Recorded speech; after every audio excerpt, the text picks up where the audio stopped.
Huu ndio uwanja ambao utamuona Mpanzu anateleza kama Kambale. Ushamuona Kambale kwenye eneo lake la kujidai la matope. Unaijua mwaga maji tucheze kama Kambale. Hapa ndio utamuona Eli Mpanzu akiteleza kama Kambale baba. Hapa ndio utamuona Eli Mpanzu akifanya ubaya ubwela into practical.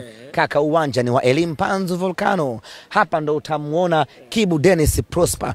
Unajua Kibu Dennis viwanja vizuri kama hivi venye mandhari ya Ulaya. Unajua Kibu Dennis ana mentality ya kiulaya.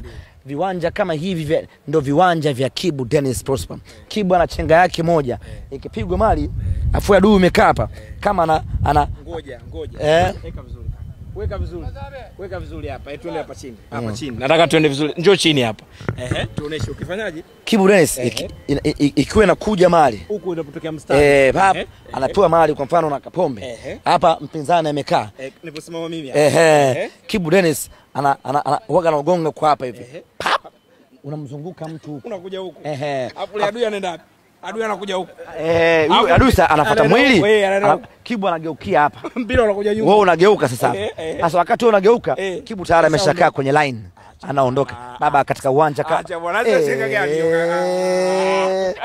wewe rudia video hiyo chenga hiyo, rudia video za Kibu. Sasa kuna nyingine ikipigwa kama hivi hapa kama anaigusa hapa pap adui anaenda, umeona akishageuka akishaigusa hapa.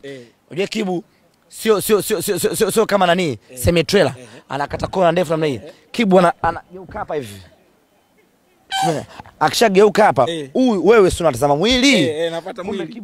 Wewe Kibu mali ameshaiachia hapa, mimi nakuja huku, Kibu anageuka hapa kona kwa mgongoni huko, una kwa mgongoni, na Kibu akisha kuweka mgongoni acheki na wote uwezi kumpata labda anguke, anaondoka na mali.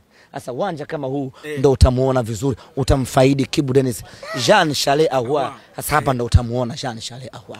Ndio maana nimewaambia watu, nimewaambia Zanzibar, wao hawajawahi kuiona Simba inayokuja tarehe 20. Wameiona Simba ikicheza hapa Muungano, Simba ikicheza Mapinduzi hapa, ikicheza baadhi ya mechi za ligi kuu ya NBC, lakini hawajawahi kuiona Simba ya tarehe 20. Wataona kila kitu kipya. Sasa mechi kama uwanja kama huu ndio striker refu kuliko goli, ana uwezo wa kuswing vizuri hapa kwa sababu nyasi inamruhusu, ana uwezo wa wewe bwana mstaki bwana. Tuombe Mungu tufike salama kaka. Hiyo Simba ninayoizungumzia hapa Simba ya nusu finali kaka ni hatari sana.